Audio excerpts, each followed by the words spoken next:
G'day guys, Luke here. Welcome back to another video. In today's video we are doing the Reptile update for June 2026. Starting off with this 120 centimeter enclosure that houses my pair of central carpet pythons. In the enclosure we've got the water bowl as an bedding, 2 hides, fake plants, branches, the ceramic for heat and just a normal light tube on top of the enclosure to display the enclosure off. Starting off with Orchid, who is our female central carpet python. She's a very beautiful snake, not just in her looks but her temperament as well. A very easygoing snake. However, if you have food, she becomes a very different animal, hits like a ton of bricks, but for the most part she's a very gentle giant. Here we have Chappie, who is the boyfriend to Orchid. Unfortunately, he's in shed today, so he's not looking his best. However, I can promise you he's a very handsome boy. Currently off food once more, so hopefully he's just going through a phase again, and he'll be again quite shortly. Typically being winter, some of my snakes do go off food, so hopefully when it warms back up again, he'll be eating again. Below Chappie and Orchid, we do have Atrum, who is a male diamond python.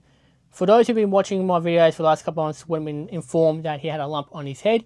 He's since had that operation to remove that lump, and basically the operation and everything, Atrum took like a champion, no issues whatsoever there with him. However, that lump was sent off to a laboratory to see what it was, and unfortunately that lump has come back a bit of a mystery. Even the laboratory doesn't know what it is. So from the information we can gather is that for some reason just in his skull alone, the skull is producing extra bone fragments where the tissue is pretty much collecting it all. And in these bone fragments there's a species of tumour cell.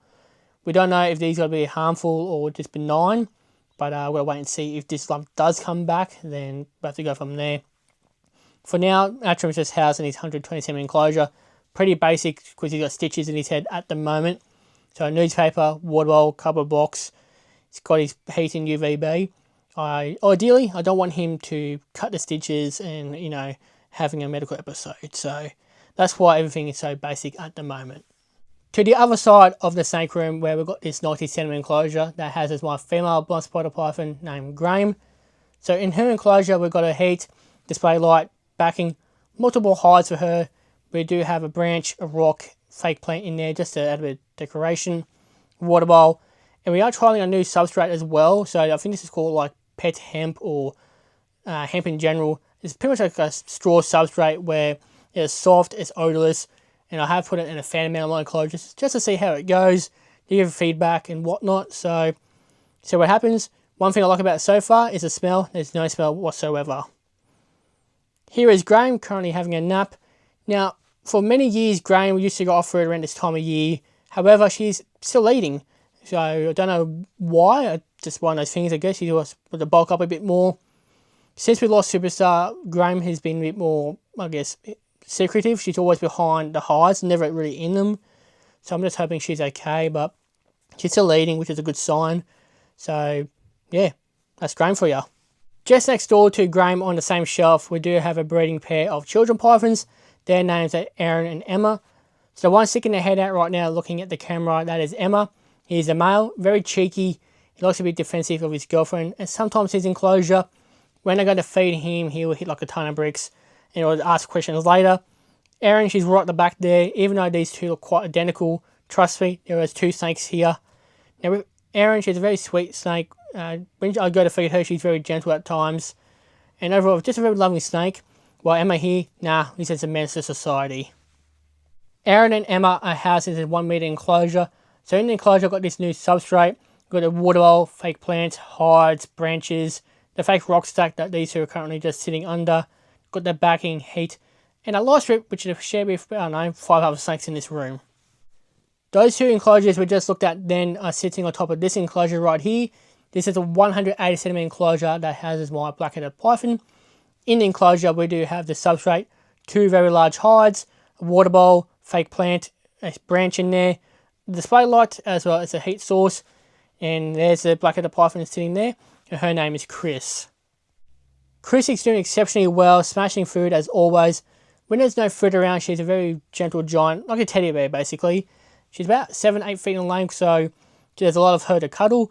However, when there's food in the equation, yeah, she's not so fun to play with then, because she will hit like a ton of bricks and of course being 7 or 8 feet of muscle, getting bitten by her and getting tangled up isn't a fun feeding day for me. So at least Chris here keeps me on my toes. On the bottom of the pile, we do have Ray, who is our Rosenberg monitor, doing exceptionally well. Currently having a nice feed on a nice fat juicy rat there. Taming progress we're doing pretty well on. He's getting better each month. Now we go into his enclosure. His outdoor one's still under construction. I'm having a hard time finding something that I like regarding to both the strength of it, so he can't get through, as well as not going to injure him. So I'm weighing up my pros and cons. He's still currently housed in his 180 centimeter enclosure. In his enclosure, I've got sands as substrate, his hide, rocks, heat element, UVB, his backing, hammock, his branch and water bowl, as well as a fake plant that he's destroyed. Once he is upgraded to outside, I don't have to worry about upgrading him again, because the cage will be twice the size what he's in now. Moving on to the other wall where we have another shelving unit. Now we're starting with the cage on the floor here that houses my Reptile monitor Rosu. He's housed in a 4-foot enclosure, so 120 centimeters. In his house, we've got sands and substrate, a fake rock stack that he's currently sitting on. We've got his hide, branches, fake plant, so his heat and UVB, and the water bowl in the corner too. Here is a cheeky fellow here. As you can see, he's doing pretty well. Now, I do believe Rosie here is a runt because he's been this size for the last year or so, and I've seen Reptile monitors around his age, twice his size, so I believe he's a runt. But saying that, nothing wrong with a runt. He's just, I guess, a bit more special. As you can see, he's having a nice feed on some pinky mice. So overall, he's doing fine. Above Rosie, we've got a pair of anchorages to go through. So the first one we're checking out is Caesar. He's my male blonde-spotted python. Now, of course, I will not be pairing him up with Graham, as even though I don't have any favourites in my family, Graham's still special as she was my second ever snake, and I don't want anything happening to her. She's happy, she's healthy. Same thing with Caesar, he's pretty much happier these days. Still a bit cheeky, but still love him a lot. With Caesar, as well as his neighbour Valentina, housed in their own 60 centimeter enclosures. In their own enclosures, we do have their aspen beddings as substrate. We do have their hides, water bowl, fake plants, branches for these guys to climb onto, a backing that they both share, a light strip as well they also share. The only thing they don't share is a heat source, as they got their own heat pad. Here's a closer look at Valentina, who is actually the son to Emma. Of course, being his son, he takes after him in a lot of ways, being cheeky. And you thought Emma was a menace to society. This guy's a troublemaker. He always causes trouble for me. Unfortunately, he's not looking the best today, as he's also in shed. So he's a bit more behaved. But when he's not in shed, forget about it. He wants to cause trouble. On the top shelf, we do have a pair of brown tree snakes we'll cover off next. Their names are Willow and Diablo. Let's check out Diablo first. Now, Diablo he's unfortunately in shed as well, so he's like to hide away today. Typically, when he's not in shed, he'll come out and say g'day. He's a very easygoing, friendly brown tree snake. Unfortunately, his name doesn't really match him anymore, but we'll still keep it that way. Because when he's a baby, he was, a Diablo. But of course, over time, with handling and everything, he's tamed down very well. Willow and Diablo are housed in their own separate enclosures. So they're both housed in 70 centimeter enclosures. In each of their enclosures, we do have their substrate, multiple hides for these guys to go into, the water bowl, fake plants, branches, a light strip and a heat pad, as well as a backing to incorporate a cave system for these guys to go and hide into. Something a bit more natural, something a bit more familiar for them by instinct wise. As in the wild, this is what they do. They like to hide amongst the sandstone regions, especially the rocky outcrops where they like to hang out sometimes. Here we have Willow. Unlike Diablo, she is a very easily spooked brown tree snake. Still working on her. When she's in the enclosure, she's still quite shy and defensive. So if I walk past her and scare her, she will strike the glass. That's why I haven't disturbed her in this video, because if I do that, she will be striking at the glass and hurting her pretty little face, which I don't want. However, when I get her out of the cage, she calms down, but she's still on edge, so we're still a work in progress of her. We'll check on the Gibson water dragons that are kept outside. So this enclosure is 180 centimeters long by 90 by 90. Unfortunately, on the day of recording, it was raining, so we did have this cage covered over. Yes, I know they're water dragons. Yes, I know they can withstand the cooler conditions. However, it's just peace of mind to make sure the cage didn't flood. And that's why to protect the electricals we do have in there for them. And make sure they don't get sick anyway. But they're tough. And they're doing pretty well out here, actually. Before we go and harass the water dragons, let's have a closer look inside the enclosure. I have provided a hot box for these guys. That way they've got somewhere warm to get out of the cooler weather and somewhere safe as well. We've got their hammock, foam backings to make the enclosure look nicer, branches, hides, they've got their food bowl, rocks to help them get in and out of the water bowl. Speaking of which, they can get in, have a bit of a swim, a bit of a soak. And since we are getting into winter, just to prevent the water from freezing over, I have chucked the heat in there just to keep the chill off. That way these guys don't freeze to death, basically. The first two girls we're looking at here are named Lime and Jade. Almost said Gamora. Gamora's the other girl. So Lime's the one on the left-hand side there, and Jade is on the right. These two girls are pretty easy going.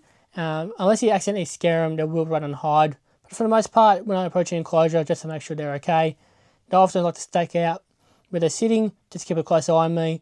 And if I get too close, they'll take a couple of steps away from me, just to make sure I'm not going to hurt them.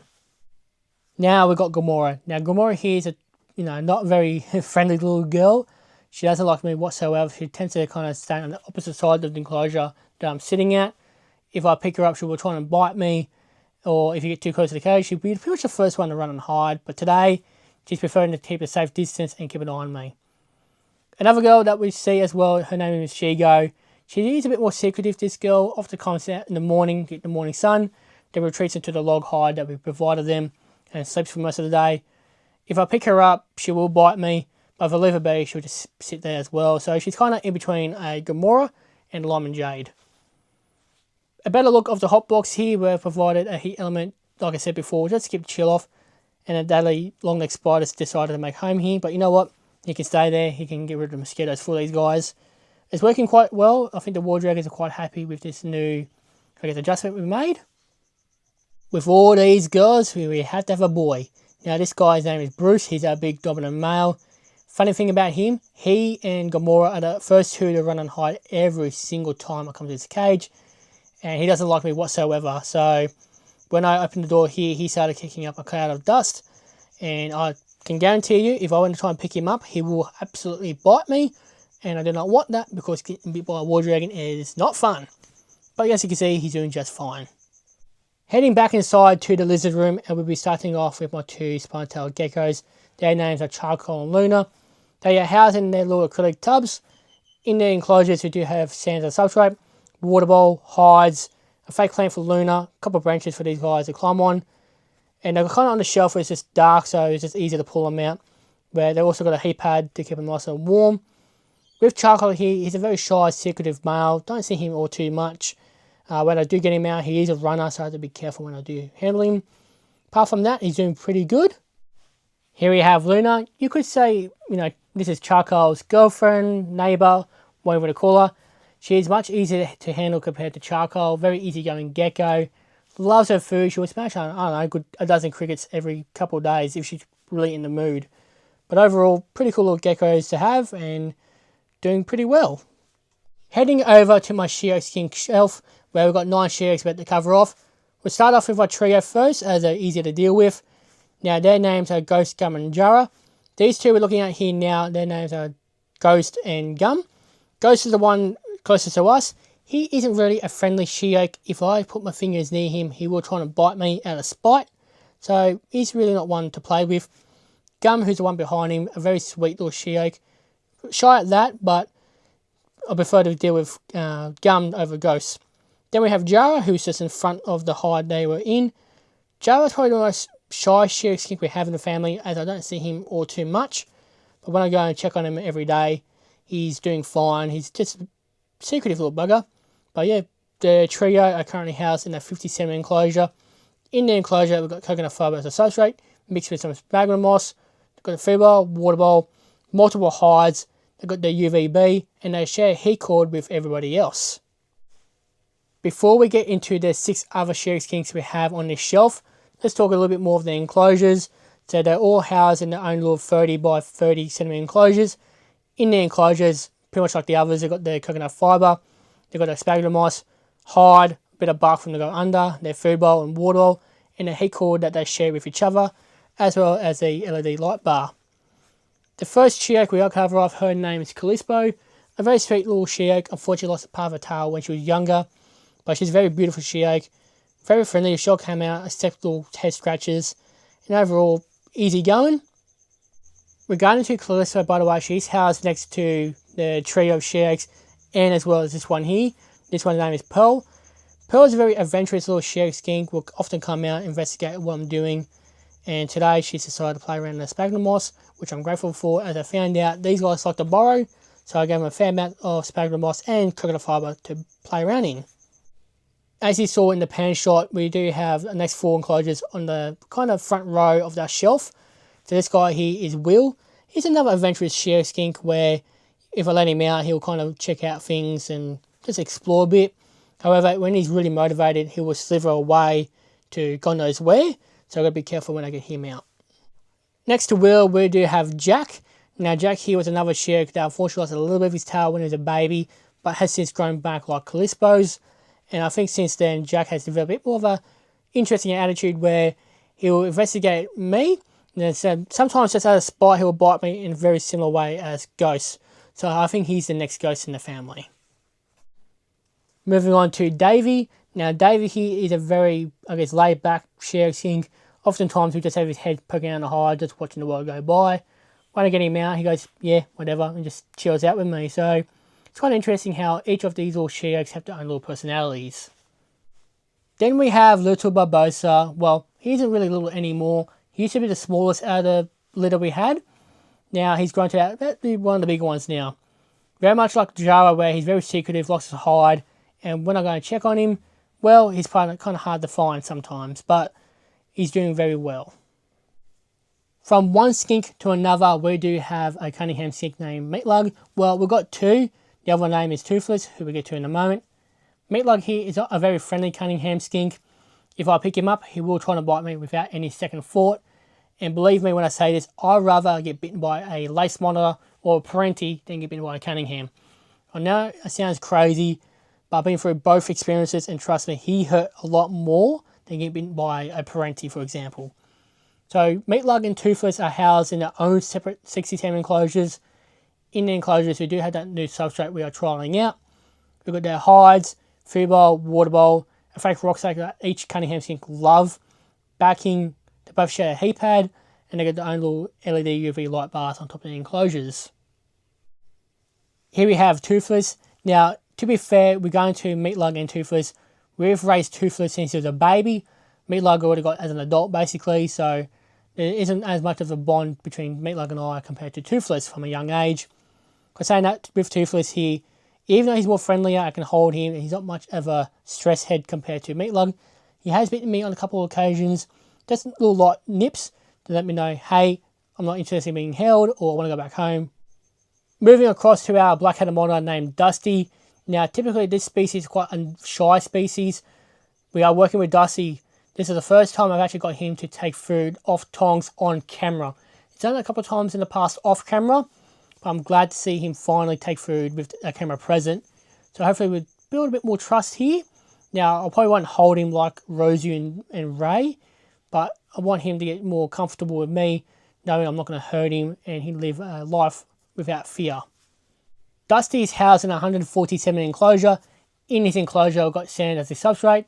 He's got 2 hides and 2 hollow logs to go and hide into. Got his food bowl, water bowl, fake plants. He's got his branches so he can climb on and sit wherever he wants to. We do have his heat, UVB, and the backing to set up the enclosure.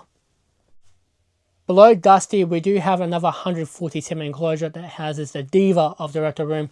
Her name is Akko. Now, with her enclosure, we've got coconut fibre as a substrate. Got a hide, a wooden stump in there for her to bask on. Also a couple of rocks too, she can perch on and just hang out. Food bowl, water bowl, her diva sign, fake plant, a couple of branches that she'll sometimes use, her backing, heat, and UVB. Here we have our precious girl. Now with Akko here, now she won't be housed outside with the other war dragons because of a couple of reasons. One being she's a very special animal. We don't want her to stress out and die, because we tried housing her outdoors many years ago, and unfortunately she didn't really cope well, so she's more of an indoor war dragon, which is a bit of a rarity, to be honest. As well, she's very territorial. If she sees another dragon, she gets triggered, so it's kind of best to leave her on her own inside. Below Akko, we've got this beautiful pair of shinglebacks. Their names are Monty and Anastasia. So Monty is our beautiful boy who shed his skin the other day on the left hand side, and Anastasia on the right, who's in shed. Both are doing exceptionally well. spend most of the days just napping or eating, then napping again, then destroying the enclosure, then napping again. So can't complain with these two. Monty and Anastasia are housed in a 120 centimeter enclosure. In the enclosure, I've got two hides for these two to go into. You've got the substrate, food bowl, water bowl, backing, heat, and UVB. Pretty much simple as they need plenty of floor space, and trust me, they utilise all of it. To the other side of the lizard room, where we start off with Thumper, who is a Gigi skink. Now with Thumper, he's doing pretty well. Now, personality-wise, he's changed a little bit towards me. When I first got him home, he was very shy, secretive, and gentle Gigi skink. Now he doesn't like me very much. Even though I give him his favourite treat, which is superworms, which was what he had a moment ago. Yeah, he doesn't like me anymore. He was often trying to charge at me, get me out of his cage. But he loves my mum, so to be fair though, you can't hate my mum, buddy. I was in a lot of trouble. Thumper here is housed in a 60-centimeter enclosure. In his enclosure, we do have sand as a substrate, food bowl, water bowl, mushroom ornament, a hide, his fake rucksack that these Cunninghams love to use, his backing, heat, and his UVB. Now, on the same shelf as Thumper, we do have another 60-centimeter enclosure. Now it has my pink tongue skink, Pedro. In his enclosure, we do have the new substrate in his enclosure. Some sphagnum moss, because I found out if the she oak skinks like to burrow through that stuff. Maybe he will too, as he's from the same family as the she oaks.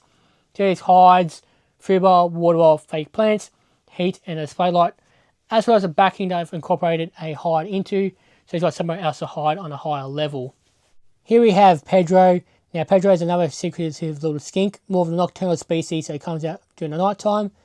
Now, funny thing about Pedro here is I've seen other people keep pink tongue skinks, and compared to Pedro, they're very light in colour, while he's very dark. So it's kind of interesting. He's a very dark, I guess, specimen. But overall, nothing wrong with him. He's just living out his days peacefully. Below Thumper and Pedro, we do have another 60-centimeter enclosure that houses my female diamond python, and her name is Aurora.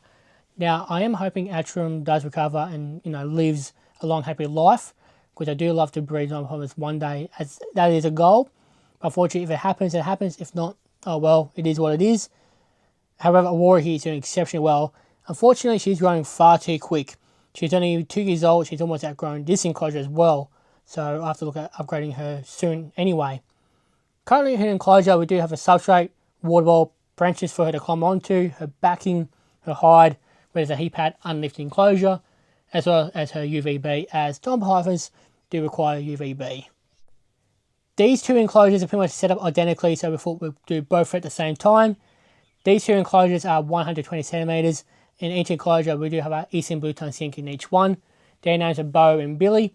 Now, we're going to their setups. We've got the substrate, food bowl, water bowl, hide. Both have a ramp in the enclosure to help get on top of their hides, as well as a rock each to help wear down their nails. They've got their backing and their UVB. The only difference is with Bo and Billy. Bo on top here has a heat element, while Billy, who's on the ground here, has a heat pad. Apart from that, everything's identical. Billy wasn't at hide today, so I thought we'll drop in and say hello. She wasn't happy that her sleep was disturbed in having a camera shoved in her face. But normally she's out and about destroying her enclosure, giving the name Tornado Billy, because she's quite destructive. But it turns out today was her rest day, so before I drop in and say g'day, she's quite a chunky blue tongue, but she's still a very beautiful blue tongue. Heading up to Bo now, he's the second eldest reptile in the family behind Graham. So Graham is 16 years of age, Bo he is 15. With Bo he's a very laid back blue tongue. He likes to sit there, watch the world go by. Sometimes he does it inside of his hide, or sometimes he'll come out and sit on top of it to get a better vantage point. Overall, he's a very chill guy. Now, we do have one other blue tongue in the family, but Blaine here is not a Eastern blue tongue. She's actually a lowland blotch blue tongue, so basically a subspecies to the blue tongue family. She's doing pretty well. I believe she shed her skin not too long ago, so she's looking pretty fancy in this video. Still as shy as ever, but still comes out, says hello every once in a while, gets a feed, and then darts back in her hide, where she will just spend most of the day in. Blaine is housed in a 97 enclosure. In her enclosure, we do have that new substrate we're trialling out. We've got her food bowl, water bowl, 2 hides, a backing, her UVB light bar. Now she has a heat pad underneath the hide on the left hand side there, so that's her little warm hide, and the other hide is a cool hide. Then on top of her, we've got 3 little enclosures we'll get to now. In this 50 centimeter enclosure, we do have a sand swimmer named Sui. So we have her set up, we've got sand as a substrate, a couple of hides for her to go into, a water bowl, a fake plant, a bit of bark in there too for the hide into, a backing, and she does share a heat pad with her neighbour. Here she is. Now with all the animals I have, she's the most secretive. I don't see her as much as anybody else, but as you can see, she's doing exceptionally well, smashes food, and sometimes causes me a bit of trouble. Here we have Elizabeth. Now Elizabeth is Sui's neighbour. She is another Shio skink, so I won't bother going through her setup as it's pretty much identical to the others we saw earlier in the video. With Elizabeth here, she's doing just fine. Kind of funny how at times with her, she's quite adventurous, easygoing, but sometimes she's a bit more shy, so she has her own little personality. On to the last 2 animals of the Reptile update. Their names are Tinsel and Belle. They are 2 baby Gibson War Dragons we kept back from last season. So Tinsel was born on Christmas Day, being the first born, and Tinsel was born on Boxing Day, so being the last born before we keep her too. Now these 2 are housed in a 50 centimeter enclosure. In the enclosure, I've got coconut fibre as a substrate, 2 hides, a bendy vine, a bit of driftwood in there for them to sit on, as they're currently doing right now. A water bowl just behind there, a backing for their own privacy, and they have their own little LED light bar on top of them. Both of these guys doing exceptionally well, smashing food, and actually getting pretty well handling. They're much easier to deal with than their parents. Give an idea, their mother's actually Lime, so that's why White a bit more chill, because Lime's a bit more chill. But anyway guys, wrap up the video here. I'm done. So thank you guys all watching this video, and I'll see you all in the next video.